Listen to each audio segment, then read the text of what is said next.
Adanya upaya pembunuhan karakter terhadap Sekjen DPP PD Perjuangan melalui framing dan narasi yang menyerang pribadi.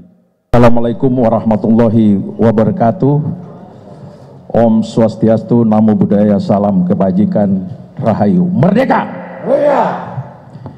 Baik rekan-rekan sekalian, saya didampingi oleh teman-teman dari DPP, kemudian Badan Hukum PD Perjuangan, malam ini menyampaikan beberapa hal terkait dengan penetapan Sekjen PDI Perjuangan sebagai tersangka oleh PDI Perjuangan, oleh KPK. Ini masalahnya kita lagi sibuk Natalan, ini kita dikasih hadiah Natal dengan Sekjen masuk ditetapkan jadi tersangka, jadi sorry. Nah, sebenarnya peristiwa ini mengkonfirmasi apa yang disampaikan oleh Ibu Ketua Umum pada tanggal 12 Desember bahwa partai akan di-out pada rencana Kongres nanti. Jadi ini sebenarnya penegasan. Jadi penetapan Sekjen sebagai tersangka hari ini semakin mengukuhkan keyakinan kami orang partai bahwa oh ya ini bagian dari membenarkan apa yang disampaikan oleh Ibu Ketua Umum.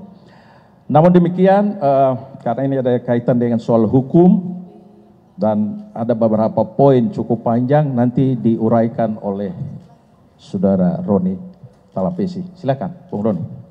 Malam rekan-rekan media yang terhormat, kawan-kawan DPP PD Perjuangan, Merdeka! Merdeka! Kami akan menyampaikan sikap dari DPP PD Perjuangan terkait dengan situasi saat ini. Rilis media DPP PD Perjuangan 24 Desember 2024. Politisasi hukum dan peminadaan yang dipaksakan terhadap Sekjen DPP PD Perjuangan.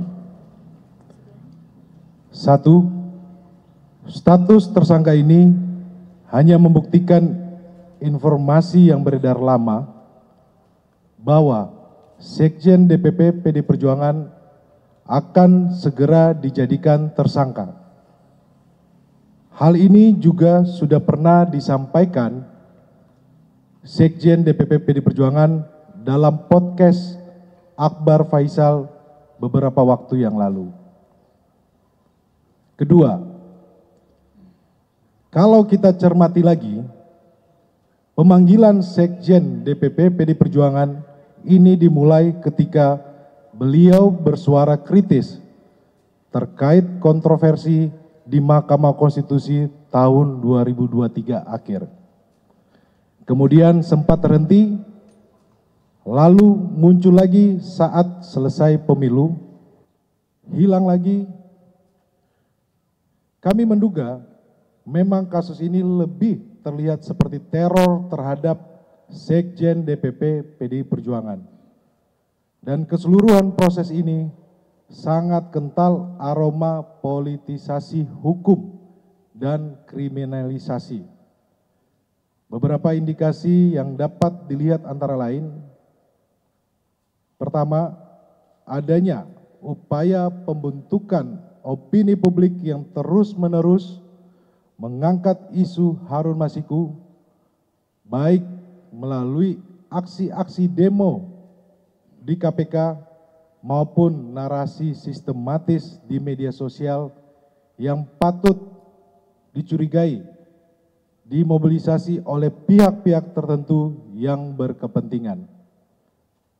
Kedua, adanya upaya pembunuhan karakter terhadap Sekjen DPP PD Perjuangan melalui framing dan narasi yang menyerang pribadi.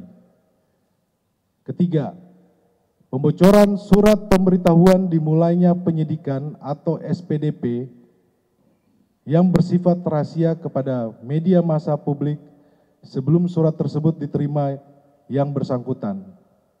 Kami menduga ini adalah upaya cipta kondisi untuk mendapatkan simpati publik semua dapat dilihat dan dinilai oleh publik.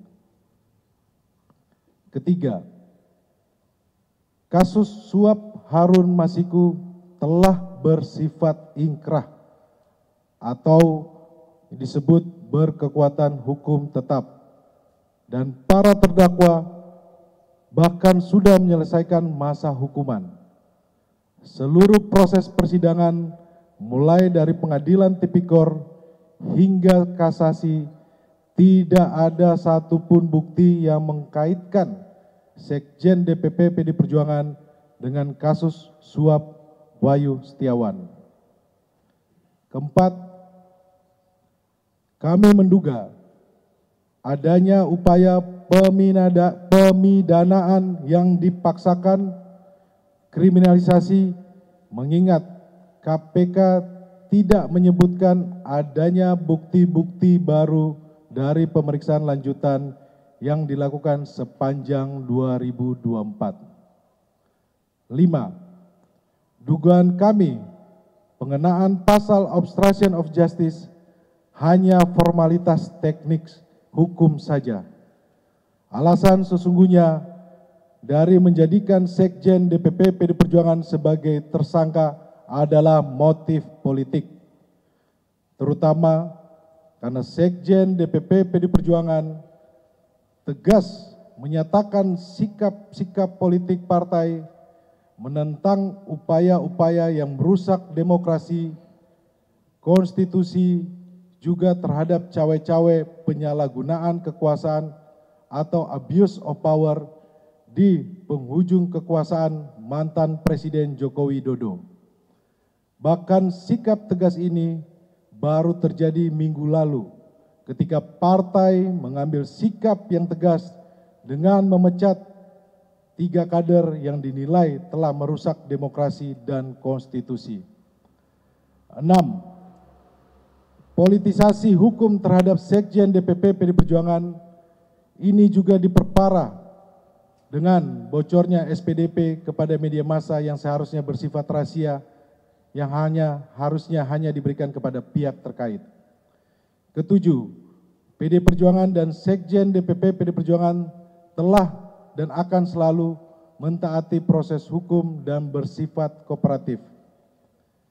Kedelapan, PDI Perjuangan lahir dari cita-cita besar membawa republik ini berjalan di atas rel demokrasi dengan prinsip negara hukum yang adil dan transparan.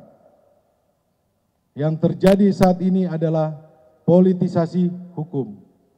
Kesembilan, penetapan Sekjen DPP PD Perjuangan ini mengkonfirmasi keterangan Ketua Umum PDI Perjuangan Ibu Megawati Soekarno Putri pada tanggal 12 Desember 2024 bahwa PD Perjuangan akan diaut-aut atau diacak-acak menjelang Kongres ke-6 PDI Perjuangan.